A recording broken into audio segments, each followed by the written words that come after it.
Hey guys, this is Crazy Sean DX, and welcome to another rendition of Praise Appraisal, where I determine if something is worth the praise or not worth the craze. Today, we're going to be looking at the Panzer Dragoon remake, and may God have mercy on us all. So despite my being a Sega kid, I've never owned a Sega Saturn. No, that was my cousin who was one of the few Americans in the 90s and in history that had one, with only like 3 games he played as far as I know. As a result, I missed out on so many Saturn games, mostly ports of other games that had exclusive stuff in it, such as Maria being playable in Symphony of the Night, and the Mega Man 1 bosses in Mega Man 8 that Capcom never put in the Second Legacy Collection. By the way, where's my Switch port on Disney Afternoon? So this will be my first outing into this much beloved series, though I kinda feel bad for Panzer Dragoon fans.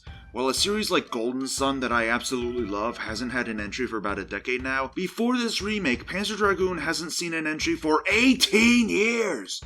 Plus, there weren't any remasters or anything they could sink their teeth into, given that the games, outside of Orta being made backwards compatible on the Xbox One and the upcoming Xbox Series X, hadn't seen any re-releases or anything from the owners of the license in Sega. It doesn't help that Sega lost the source code for Panzer Dragoon Saga specifically, especially since that game is hard to come by and Sega Saturn emulation, last I checked, isn't very perfect. Fortunately, Sega announced that remakes of these games were in the works. And hey, the remake for the first game dropped on Switch out of nowhere, and even GameXplain did a video on it.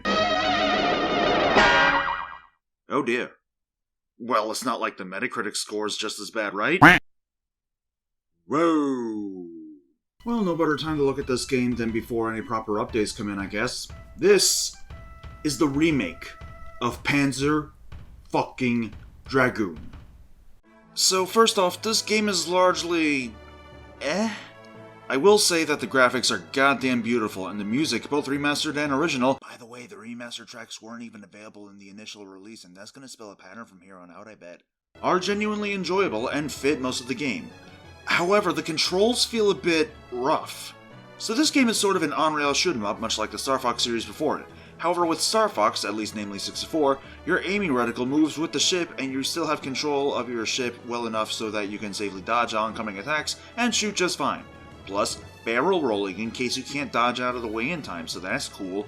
With this game, however, the reticle feels like it goes all over the place, and yet your dragon that you ride on just nudges along a bit, putting the reticle, more often than not, out of the way of enemies and projectiles you're trying to shoot. I actually found myself missing a lot more than I could swear I aimed at. It didn't help that adjusting the sensitivity of the reticle doesn't help much, and making it lower somehow makes it worse, and there were often times when I thought I was shooting things, but it turned out the tiniest square is off to the left while the biggest square is near the middle of the screen. And yes, the tiniest square is your targeting reticle, your main one at that. Good luck with that. Fortunately, they put in a modern control scheme, as they put it, I guess to get with the times and be able to make it more accessible for new players. It's not like it'll feel even worse, right? Oh my god, it feels even worse! How did Sega okay this? Okay, so the modern control scheme is largely different in that the dragon you ride moves with the left analog stick and the aim reticle is controlled via the right analog stick. Maybe it's because I'm not used to such a means of gameplay, but I legitimately couldn't focus on both the aim reticle and the dragon at the same time well enough. It's like Star Fox Zero's control scheme of having to go between the Wii U gamepad and the TV, which I guess makes this come full circle or something? Oh! 71 enemies hit. That's not so bad. Oh. Never mind. Okay, so who was the one that developed this game anyway? Megapixel Studios. Okay, what else have they done in their spare time before this? Oh, for God's sake. You know what's the worst part about this? I don't know if they made Agony itself or the Switch port either way, as no wonder this game isn't getting that great a reception. It's starting to make me think that Sega didn't have much faith in this, so they gave the publishing rights to some other company. Oh, that's right, I forgot, there's an opening cutscene when the game boots up. Basically, the world is in an apocalypse and humanity is trying to survive. Which, by the way, was still a somewhat new concept when the original version did it. 3 nameless scavengers go out on their lizard raptors or whatever they're called, and are hunting, I guess. Hang on, did that lizard just neigh like a horse?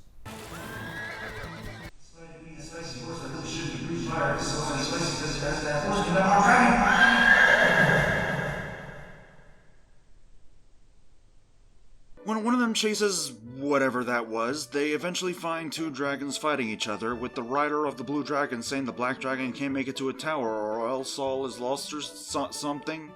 A nameless person flies off on the dragon to stop him. You know, that didn't take long to sum up and explain, right? Well, guess how long it took the game to explain it. 8 minutes and 6 seconds! It doesn't help that there's a lot of loading in between shit either. Hell, I still don't even know what's going on by episode 5 even. Nothing major is explained other than Black Dragon bad. Oh, that's just racist. And go stop it before it's too late. That's all we're told. We don't know who the three scavengers are, we don't know how the apocalypse happened, we don't know anything about the Blue Dragon or his dead owner whose soul happens to be pixie dust. Ugh, and I got a game over. Fine, I'll use a continue. Wait.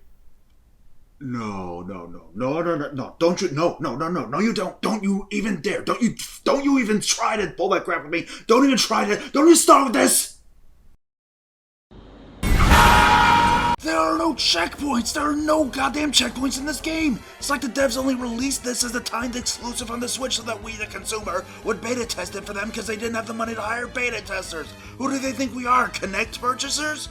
Oh, and don't try the excuse that it's a remake of a game from 1995, because Star Fox on the goddamn Super Nintendo had checkpoint markers and was released in 1993. Over 2 years prior if you want to get technical about it. You know what? Despite the fact that I usually try to finish a game to an extent before giving a final score for this, I'm done. I think I'm done. That made too loud a noise. You wanna know how much praise I think this game gets? Huh? It is made abundantly clear here that this game was not ready for release. I'm playing version 1.2 at the time of this recording, and it's safe to say that this game had a long way to go before it was ever ready. It also doesn't help that this game can be beaten in as little as an hour and a half, and retains barely any of the special input codes from the Saturn version. Oh, but there is a secret menu! Only if you beat hard mode, though. Hell, they had to have known that it'd not be ready, given that they only priced it at $25. You get more bang for your buck playing a game like Dust and Elysian Tale at $15, or any of the GBA Virtual Console ports on Wii U, each priced at $8. Hell, Sonic Forces, a game that you can beat in roughly 3 hours, originally priced at $40, felt like it was packed with more to do at a fair enough price than this remake. And that is saying something, especially since they dropped the price of it to $30 and then $20 over time. Point is, I actually think I would recommend donating to support Sega Saturn emulation progression over this game. I'm all for supporting the official releases. I double dipped with Mega Man Zero ZX on Switch and plan to triple dip through Xbox One. But here? Just... no! Ugh, great. Now I feel even worse for Panzer Dragoon fans. Because it's likely the same development studio and probably publisher that'll be remaking the sequel as well as, most likely, Saga. Well, at least we got Orda on backwards compatible Xbox One and on Game Pass for $14.99 a month? Look, if you're gonna type angry comments, at least wash your hands first.